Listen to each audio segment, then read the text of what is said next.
Okay, this is the water pressure video. Okay.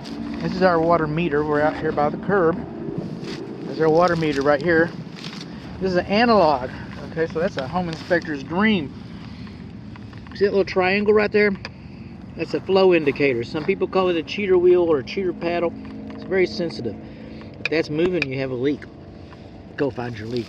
If it's someplace you can't see, you have a leak someplace you can't see. You want to find a leak, okay? So, is it for moving? lack of a no, sir. Okay. And so, for lack of a better description, I'm just supposed to identify the location, but I like to kind of share, overshare maybe. Some people think. I like that. But there we go, and we don't have any indication of a water leak at this time.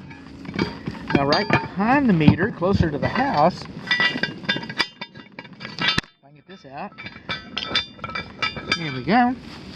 This is the main water shutoff valve to the house. Parallel is on and perpendicular is off. So it's on. And then right behind that, okay, that is our check valve and pressure regulator. So if the water pressure is too high, you can dial it down a little bit. If it's too low, you can dial it up a little bit. But one thing you cannot do is make more water pressure than is available. You can only adjust the amount of water pressure that's available. So that's our main water shutoff valve. You got an emergency, you come out here and you turn that. Are you videoing now this that? box, yes sir. Oh, perfect. Now this box, if you'll notice, is lined with gravel. That's a good thing. If you notice that you can't see your valves, that's a bad thing. You should have at least 3 inches clearance around your valves so that you can get in there and inspect them like today, or service them, work on them, replace them. Anyway, it's not supposed to be full like that. Over here, we're going to branch off a little bit, and I'm going to go organically instead of the order of the report necessarily. This is the check valve for your lawn sprinkler system. These are your isolation handles, and that's your main shutoff valve to your lawn sprinkler system. And again, parallel is on, perpendicular is off. Now we've got lots of room. We've got 3 inches. We can grab this. We can get our hands around it, okay? Kind of pick that up a little bit. Kind of see the model number, or not. Okay. That's how you would find the model number for your valve, is you get in there like that. I got you a head start on this. But like this box, this should be lined with gravel. So this should be excavated like this box. And this box should be lined in gravel like that box. That's what we got. Okay. Alright. This is a booger to get off.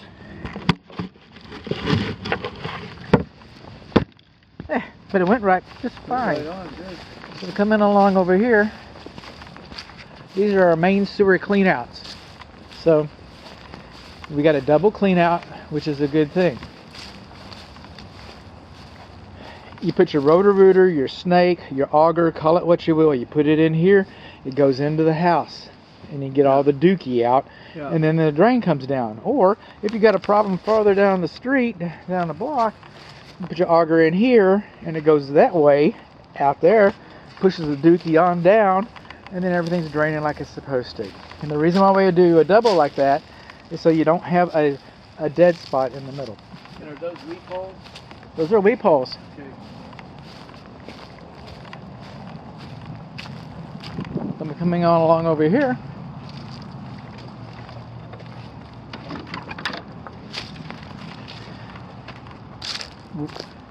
There used to be a minimum water pressure they took out of the code a while back, but there's still a maximum, and we're looking for no more than 80 psi.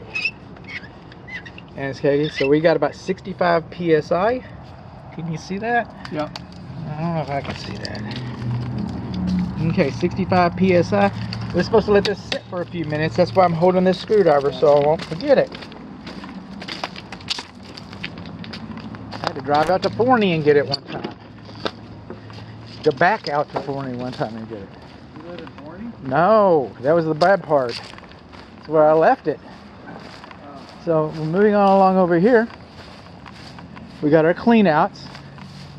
We got our meter. We got our main disconnect. We got our lawn sprinkler irrigation. So we're going to come over here.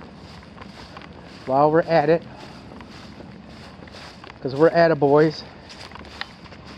Alright, and we roll in here inside the garage, and this is where your lawn sprinkler control is.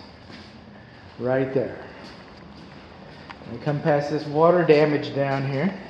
We go out this pedestrian door, and we roll out, and that is our gas meter. And I see that we don't have a bonding wire hooked up to it, a grounding wire, whole house grounding wire. Not required, not a deficiency, but I'm going to find one. I have a feeling if we've got a gas furnace, that's where we're going to find it. And then we got another water spigot right over there, but right up there on the fence, that is our weather sensor. So now I'm going to go back and get my, well, actually we can just go, and if you ride with me, this porch is actually suspended. Okay, it was built over these steps, and we've got wood to ground contact underneath there. The deck ledger wasn't flashed properly. The posts are 2x4s, so the posts aren't sized properly.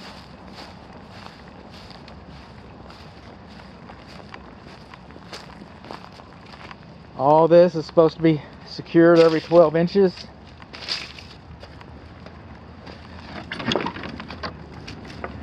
And we're looking for our water pressure, and we find it back at 65.